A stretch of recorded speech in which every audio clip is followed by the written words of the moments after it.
Hello साहेब बंधु साहेब साहेब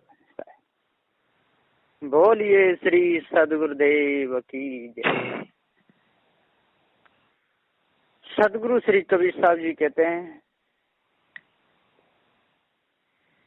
कि जिसके शरीर में अधिक चिंता रहती है वो चिंता में ग्रसित रहता है, और चिंता शरीर की होती है और होगी कहीं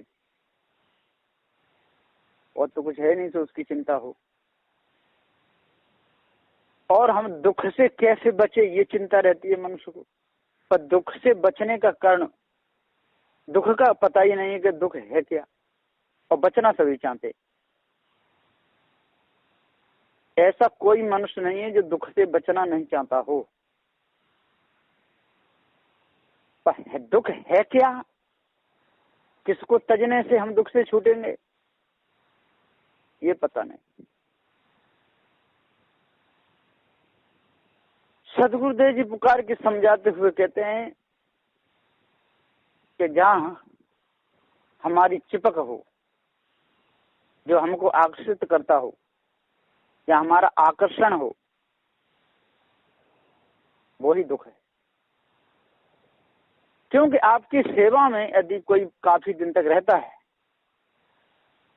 और उसकी सेवा के यदि आप गुलाम बन गए तो वो गुलामी एक दिन रुलाएगी, और यदि उसके गुलाम नहीं बने तो उसकी गुलामी आपका कुछ नहीं बिगाड़ पाएगी। कहा भी है कि चिंता ज्वाल शरीर में, मनुष्य के शरीर में जो चिंता बढ़ती है तो ज्वाला जैसी जलती है, ज्वाला कहते हैं आग को, कि चिंता ज्वाल शरीर में लौ लागी न बुझाए, और लौ लग गई या बुझती है नहीं। कंडे और लकड़ी की वो आग हो तो बुझाने से बुझ जाए। तो चिंता ज्वाल शरीर में लौ लागी न बुझाए, लौ लागी न बुझाए, जले जिस कांच की भट्टी। सबसे ज्यादा आग होती है कांच की भट्टी की। तो सदगुरुदेव ने घूम करके कांच की भट्टियां भी देखी होंगी, और अभी वर्तमान में जिसने न देखी हो तो वो फिरोजाबाद में जाकर के देख सकता है। कितने भी सुंदर कपड़े पहन करके यदि फिरोजाबाद की गली में निकल जाए और काला ना हो, ऐसा हो ही नहीं सकता है। कम से कम 50 हाथ दूर से कारखाने की आग और ये मालूम पड़ती है तो शरीर को जलाई देती है, लेकिन उसमें भी व्यक्ति काम करते रहते हैं। कोई ठंडी लौंग, कोई गर्म लौंग, कोई कच्ची चूड़ियों को ले जा करके भट्टी में रख के आएगा, कोई पक्की चूड़ियों को निकाल करके बाहर आएगा। अच्छे अच्छे गोरे भी काले पड़ जाते। विशेष आग भट्टी की तो जले जैसे कांच की भट्टी, रक्त मांस जल जाए रहे पिंजर और ठठरी। रक्त सारा जल जाता, मांस जल जाता है, रहे पिंजर और ठठरी, केवल ये पिंजरा पिंजरा रह जाता है, पिंजर रह जाता है, ठठरी हाड़ फाड़ जाए। तो सदगुरुदेव जी पुकार कहते कि चिंता ज्वाल शरीर में, चिंता लगी हुई है, संसार कैसे चलेगा, बाल बच्चे लड़कियां पैदा नहीं हुई तो वंश डूब जाएगा, चिंता लगी हुई है। फिर विवाह शादी हुआ तो स्त्री की चिंता, इसके खान पान में यदि कोई कमी आई, पहनने ओढ़ने में कोई कमी आई, शौक श्रृंगार में कमी आई तो कोई भाग नहीं जाए। चिंता ज्वाल शरीर में, लौ लागी न बुझाए, और लौ लगी हुई है कि बेटा पैदा हो कि बेटी पैदा हुई तो पिचक जाते हैं, और बेटा पैदा हुआ तो फूल जाते हैं। यही हो रहा है। तो चिंता ज्वाल शरीर में लौ लागी न बुझाए, लौ लागी न बुझाए, जले जैसे कांच की भट्टी, और कांच की भट्टी में जल रहे हैं। कांच की भट्टी उसे विषय वासना को ही कहते हैं। और सदगुरु श्री पूरन साहब ने तो पर्दा डाला ही नहीं, उन्होंने तो पूरा कह दिया है, कोई नहीं। तो सदगुरुदेव जी पुकार के अग्नि कुंड समनारे, घृत समान नर होए, छुवत पिघलत तुरते, ताते बर्जित सोए। कल्याण पद से विषय वासना गिराती है, स्त्रियों का आकर्षण गिराता है। स्त्री के लिए पुरुष का आकर्षण गिरा देता है और पुरुष के लिए स्त्री का आकर्षण गिरा देता है। दोनों ही कल्याण पद से पतित हो जाते हैं, गिर जाते हैं, उनका पतन हो जाता है। पतित पावन कब होते हैं? जब पार्क सिद्धांत मिलता है तो बड़े खंड मिलता है। किसी को जल्दी बुझ जाए तो सौभाग्य, नहीं तो नहीं। तो चिंता ज्वाल शरीर में लो लागी न बुझाए, लो लागी न बुझाए, जले जिस कांच की भट्ठी, और रक्त मांस जल जाए विषय वासना फंस फंस करके विषय भोगों में। रक्त मांस जल जाए, रहे पिंजर और ठठरी रह जाती है। प्रारब्ध पूरा होता है, शरीर छूट जाता है और वही वासना और पटक देती है विषय वासना। सदगुरुदेव जी यहाँ पुकार के समझाते हुए कहते हैं कि आज जाग जा हुआ सवेरा, अनादि काल से सोता है और नई जगह नर अरे बाबरे, इसलिए बार बार तू रोता है। जगाने से जगता नहीं, यदि आज जग जाएगा, क्योंकि सुबह हो गया, मन जन्म में आ गया, और यदि तेने सुबह का कोई महत्व नहीं समझा, प्रकाश का कोई महत्व नहीं समझा, अपने आप का कोई महत्व नहीं समझा, तो अंधेरा हो जाएगा, बदली आ जाएगी। काम की, क्रोध की, लोभ की, मोह की, आशा की, तृष्णा की, छल की, छिद्र की, कपट की, 4 वेद की, 6 शास्त्र की, 18 पुराणों की, 108 स्मृतियों की, देवी देवता भूत चोड़े तंत्र मंत्र की, जादू टोना की, ये सारी बदली छा जाएगी, फिर तू अंधा हो जाएगा। इसकी कोई चिकित्सा भी नहीं है, वहां जाके तू ऑपरेशन करवा दे, मोतियाबिंद आंखों में हो जाता है ऑपरेशन करने पर। मोतियाबिंद का चिया जब निकल जाता है तो दिखने लगता है, तो इसका तो ऐसा है नहीं। इसका तो ऑपरेशन शब्द के द्वारा सदुश्री कबीर साहब ने किया है, तो लोग करवाते नहीं।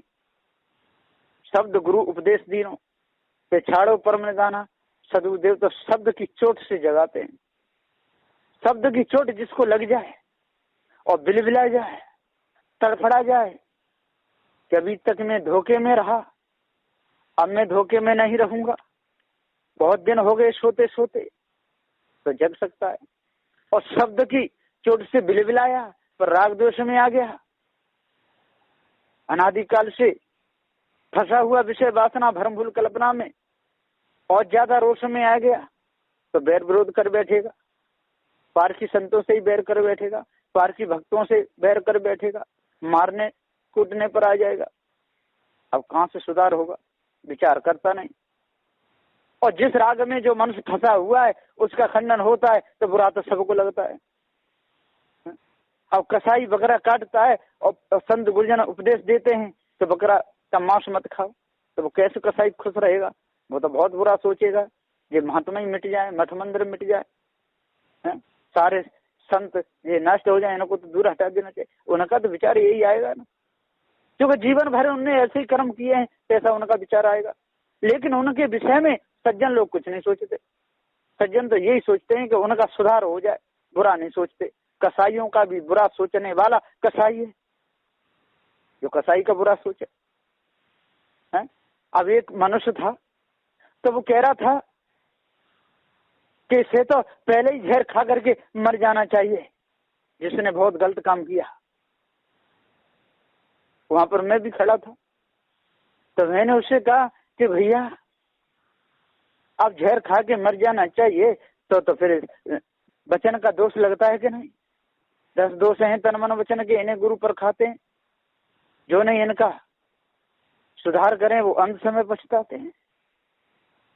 जो इनको त्यागते नहीं, जो इनको त्याग नहीं करते, सुधार नहीं करते, वो अंत समय पछताते हैं। वो तो बुरा कर ही रहा है, उसको तो जैसा फल है वैसा मिलेगा ही मिलेगा। उसके कर्मों को देख करके हम जलने लगे, उसका बुरा सोचने लगे जी मर जाए, हम सोचने लगे सारे कसाई संसार के मर जाए। तो वो तो बेचारा बकरों का सिर कटता था, और उसको जैसा मिलता है वो तो भोगेगा ही भोगेगा कर्मों का दंड, और वो बकरा जरूर लेगा बदला। लेकिन हम उसके विषय में बुरा सोच रहे हैं तो हम कसाई हुए कि नहीं? कसाई कसाई बराबर। चाहे तो काशी मथुरा वृंदावन में पढ़ करके आकर के पत्थरों की मूर्ति को पूजे, और चाहे अनपढ़ गमार रोज घास खोदने वाला गाली गलौज देने वाला पूजे। हर एक का रहा दोनों बराबर। क्या पंडित क्या मूर्ख, दोनों एक समान। इसी प्रकार से कोई नहा धो करके तिलक लगा करके चुटिया रखा करके जने उडार करके और संग बजा करके बच्चे पैदा करे, और एक 4-6 दिन तक ना नहावे वो भी बच्चे पैदा कर दे। अब उसमें अंतर का रहा बराबर है। चाहे तो कुतिया कुत्ता को घर में लाके नहा धोआ ला करके बढ़िया तरह बिस्तर पर सुलाओ और वो पिल्ला दे, और एक कुतिया बेचारी ढूंढती रहे, कुत्ता ढूंढते रहे, वो बच्चा पैदा करे। काम एक ही है। तो सदबुद्धे जी पुकार के समझाते हुए कहते हैं कि जब तक उस दुख के कारण को नहीं छोड़ोगे, दुख क्या चीज है, हम दुखी क्यों हैं, दुखी हमको कौन कर रहा है, कोई दुख देने वाला हमको है कि नहीं, कि हम स्वयं दुख में फंसे हुए हैं। जब तक हम ऐसा विचार नहीं करेंगे और तब तो तड़प तड़प के मरते रहेंगे। पतंगा बेचारा जानता ही नहीं है कि ये अग्नि दुख का कारण है, ये मुझे जला रही है। उसके पैर भी जल जाते हैं, पंख गिर जाते हैं, गिर जाता है, ही करता है, अरे आग तो आग है, लगती है। और फिर सावधान होता है और उड़ने की यदि शक्ति रहती है फिर जाके आग में लगता है, और फिर मुंह जल जाता है, फिर गिर जाता है, तो ही पूरा करता है।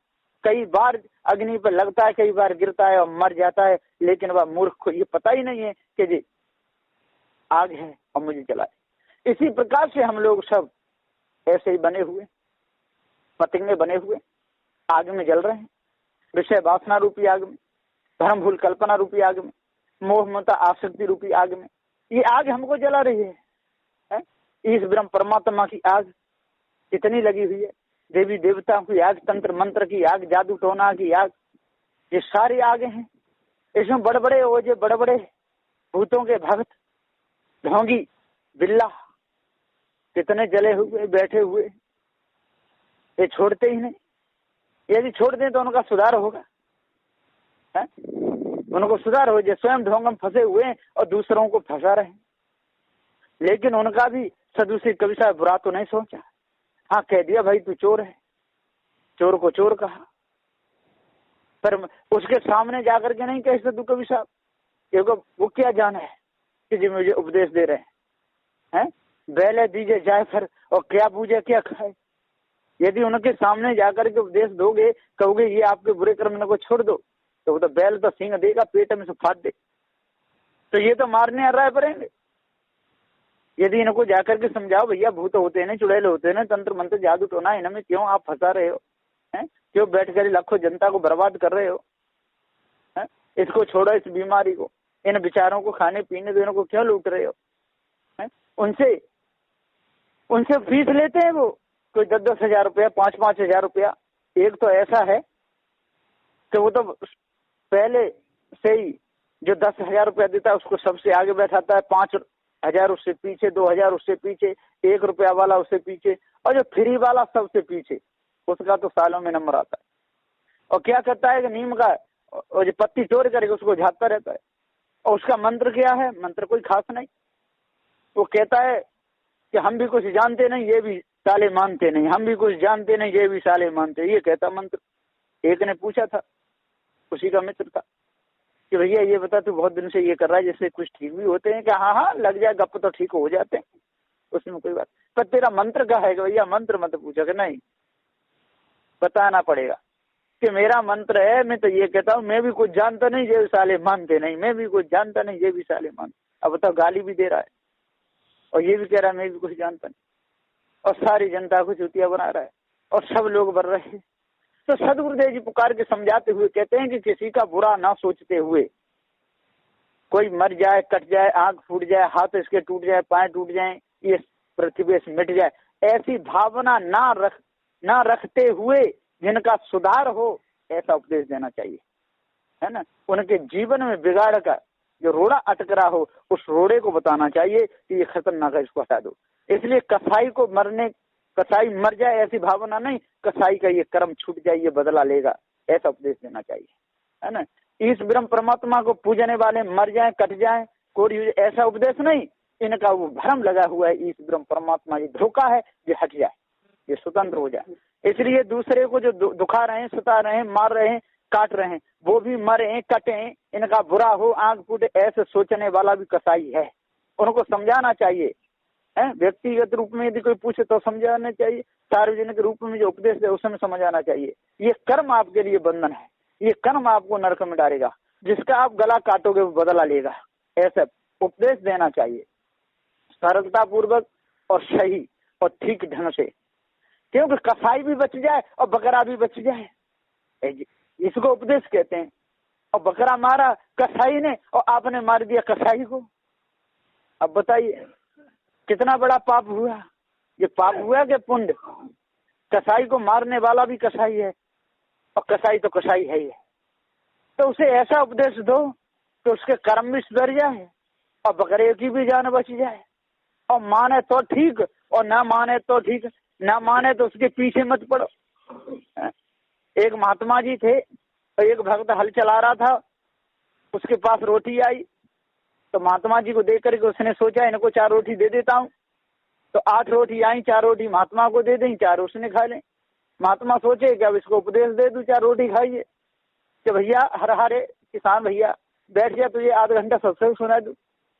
किसान बोला महाराज जी सीधी रत्ता पड़ी है, चले जाओ, मेरा तो हर चलाने का काम है, खेत में नहीं बोऊंगा, समय से फसल नहीं होगी, कब क्या हो जाए कुछ कह नहीं सकता, कभी बादल आ जाए, वर्षा हो जाए, अभी खेत में उठे। अरे तो भैया जो जीवन के काम है तू पहले से करता आ रहा है, आप तो सत्संग सुन ले, तेरा जीवन धन्य हो जाएगा। अरे तो महात्मा जी मुझे नहीं चाहिए, आप रोटी खा ली के रही, अब जाइए सीधे। वो नहीं मानवा, हर ले चल दिया, महात्मा पीछे पीछे चल दिए बैलों के आगे। अरे भैया रुक जाए, ये बैल परेशान है, तू परेशान रह रहा है, सत्संग सुनेगा तो तेरा कल्याण हो जाएगा।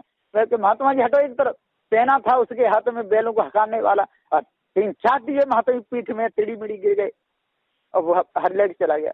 महात्मा जी रोते हुए वहां से अपने गुरुजी के पास आए। गुरुजी, अरे गुरुजी क्या आपने क्या सत्य का उपदेश देना चाहिए, मैंने एक को दिया तो मेरी पीठ तो डाली, क्या हुआ?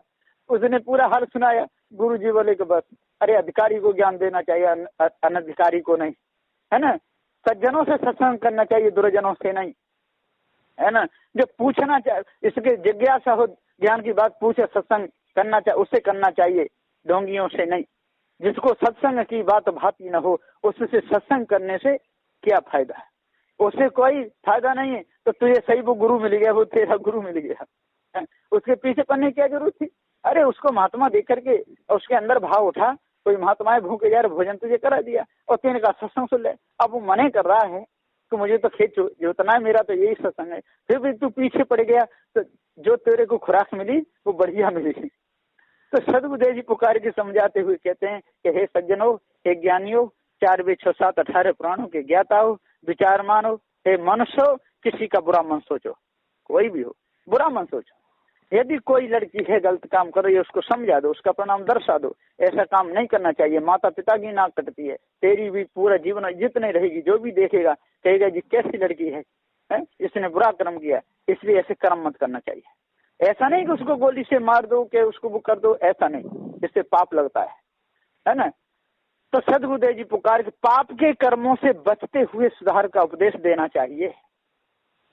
तो सदगुरुदेव जी पुकार के समझाते हुए पुकार के कहते हैं कि यदि कोई दूसरे की आंख फोड़ रहा है, उसी आंख हम फोड़ दें तो दोनों ही अखफुट्टा हुए और बदला दोनों को ही देना पड़ेगा।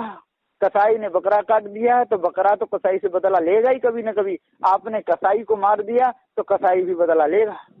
ये बदला कभी न छूटता, चाहे तपो हिमांचल धूनी, जीव हिंसा के अपराध में बन गया मुकदमा खूनी। तो हे विचार मानो, हे ज्ञानी हो, 4 वेद 6 7 18 पुराणों के ज्ञाता हो, विवेकी हो। आज वर्तमान में मनुष्य जन्म में आपको पारसी सदगुरु श्री कबीर साहब जी का ज्ञान मिल रहा है। ये सदग्रंथ बीजक का सार उपदेश है, ये पारक सिद्धांत का है।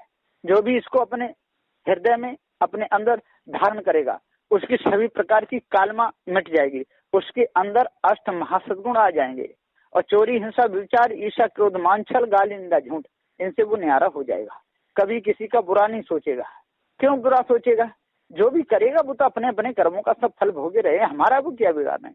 हमारा धर्म क्या है कि इनका सुधार हो जाए, बस सुधार के तरफ लक्ष्य दो, सुधार बता दो। जो भी अब पानी चल रहा है आपके खेत में और कंकड़ बीच में अटक रहा है, तो ऐसा थोड़ा कि जब पानी में फावड़े मारते रहो, नहीं, उस कंकड़ को हटा दो, पानी बेचारा निकल जाए। और या उसको बता दो किसानों को, आपको कंकड़ दिख गया तो वो भैया किसान जो तेरा खेत में पानी चल रहा है ना, वहां पर एक कंकड़ अटक गया, उसको हटा दे, तो उसको बता दो। अब वो हटावे ना हटावे उसकी मर्जी। इसी प्रकार सदगुरु श्री कबीर साहब जी ने ये कंकड़ पत्थर हटाने का उपदेश दिया। किसी से ये नहीं कहा जाकर के तू क्यों पूजता है, क्यों ये करता है, किसी से लड़े झगड़े नहीं किसी मंदिर में जाकर के। हाँ, बता दिए पत्थर पूजने से कोई लाभ नहीं, इस ब्रह्म परमात्मा की मानंदी से कोई लाभ नहीं, तंत्र मंत्र जादू टोना से कोई लाभ नहीं, मांस खाने से किसी का गला काटने से लाभ नहीं, हानि है। ये उपदेश दे दिए।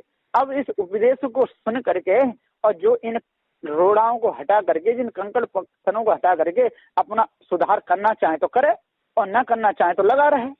उसमें सदगुरु श्री कबीर साहब ने किसी से राग दोष नहीं बनाया, किसी से छल कपट नहीं किया, किसी का बुरा नहीं सोचे, सबका भला सोचे, सबका सुधार हो, सबका विकास हो, सबके हृदय की कालमा दूर हो, सबके अंदर पवित्रता आवे, सबके अंदर शुद्धता आवे, सबका मन निर्मल रहे, आप उसमें मेल जोल से रहें, किसी प्रकार की कोई विक्रांति किसी के जीवन में न आवे। ऐसा उपदेश है बंदी छोड़ सदगुरु श्री कबीर साहब का।